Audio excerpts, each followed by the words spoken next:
là on dépasse largement les 9 nombres de la numérologie, on dépasse les 22 nombres du tarot de Marseille, être en quarantaine. Faire 36 choses à la fois. Être sur son 31. Ah, voilà une chose intéressante. Et oui, là, ça fait marcher un petit peu l'intellect, parce que qu'est-ce que ça veut dire? Voilà. Et enfin, la symbolique des nombres et la sécurité sociale. Le 1, c'est l'homme, le 2, c'est la femme, le 3, c'est l'enfant. On n'a rien trouvé de mieux. Hein. Donc on fait de la numérologie, entre parenthèses, sans le savoir, un petit peu comme M. Jourdain. Oui, 22 la vie, voilà, 10-33, etc. Oui, bien sûr. Voilà, un très bon exemple.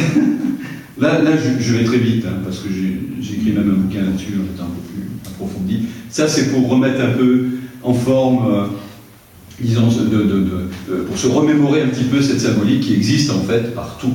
Elle existe partout. Alors je précise quand même que symbole, ça vient de symbolum, qui veut dire action de mettre ensemble, c'est-à-dire c'est une chose qu'on regarde et qui inspire à peu près le même genre de conclusion face à pratiquement beaucoup de personnes. Les symboles actuels, on en retrouve dans les panneaux routiers, les machins, les trucs, etc. Bien. Alors, maintenant, là, ça va commencer à devenir intéressant. Parce que là, c'est le fruit de mes recherches. Parce que maintenant, c'était juste des rappels, si vous voulez, sur les civilisations entières. Alors, existe-t-il une articulation à tout cela? Existe-t-il une continuité cyclique à toute cette symbolique? Alors, la première chose que je voudrais dire, c'est que moi, je travaille sur le calendrier grégorien.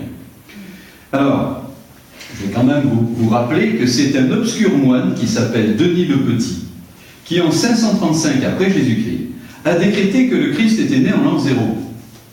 Ah, ça c'est intéressant à savoir. Et cette chronologie n'a été utilisée que vers les années 1500 par les papes de l'époque, etc.